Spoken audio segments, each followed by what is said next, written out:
You've probably heard this phrase before, that God is our greatest reward. And it sounds nice, right? But if you ever stop to think about what it actually means, well, today we're going to unpack that idea together. And right off the bat, you might be thinking, wait a minute, we think of rewards as things, a trophy, a bonus, something you can hold. So how can a person be the prize? That's the big question we're going to tackle. So this whole idea, it comes from this really powerful moment in the book of Genesis. A man named Abram, who we later know as Abraham, had just come back from this huge, incredibly risky battle. He could have lost everything. And in that moment, when he's feeling vulnerable, God tells him this. Notice he doesn't say, I'm going to give you a reward. He says, I am your reward. Okay, so to really get a handle on the reward part, we've actually got to start with the first part of the promise, the shield. You'll see these two ideas are totally connected. It's so easy to picture a shield as just this hunk of metal you hide behind, right? But that's not really how it worked. In ancient combat, a shield was anything but passive. I mean, think about it. A shield was a tool, and it was completely useless unless the soldier actively participated with it. It took skill, it took strength, and most of all, it took the soldier trusting that shield with their life. And here's the crucial point for us. For this promise to be effective, we actually have a part to play. It's an active process. We have to actively take hold of it, we have to intentionally position ourselves behind it, and then we have to trust that it's going to work. So what does positioning ourselves even look like in day-to-day life? Well, it breaks down into things like this: communicating through prayer, aligning our actions with His will through obedience, and just maintaining that posture of trust, especially when things get really tough. All right, now let's build on that with a second, equally powerful metaphor. This one kind of shifts our understanding from a tool to a relationship. Here's another famous promise.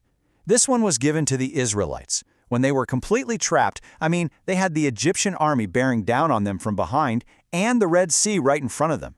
Talk about a moment of utter helplessness. In this verse, it illustrates a huge shift in perspective. We're not talking about some distant God who just watches our struggles from a distance. We're talking about a God who actively gets involved. He steps in. I find this imagery so moving. Just picture a father instinctively throwing himself in front of his child to block them from harm. That's the picture being painted here, a protective presence that intentionally stands in the gap for you. And this, of course, leads to a really practical, personal question for all of us. We've all got battles we're trying to win on our own, right? In our jobs, our families, even in our own heads. This makes us stop and ask, which of these am I supposed to just hand over? Okay, so we have the shield that we have to actively trust, and we have the Father who actively intervenes. Let's bring these two amazing ideas together now and see how they unlock the meaning of the reward. This comparison right here, this is the key to the whole thing. On one side, you have our normal idea of a reward. It's a thing you get for something you do, an object, an outcome. But on the other side is a totally different way of thinking. This reward is a presence you receive by trust. It's not an object, it's a protective relationship. And there it is. That's the big reveal. The great reward isn't a crown or wealth or an easy life that God just hands to you. The reward is God Himself, His active, protective, intervening presence in your life. That is the prize. So, why does all this matter for us today? Let's bring this home with a final thought on how we can apply this.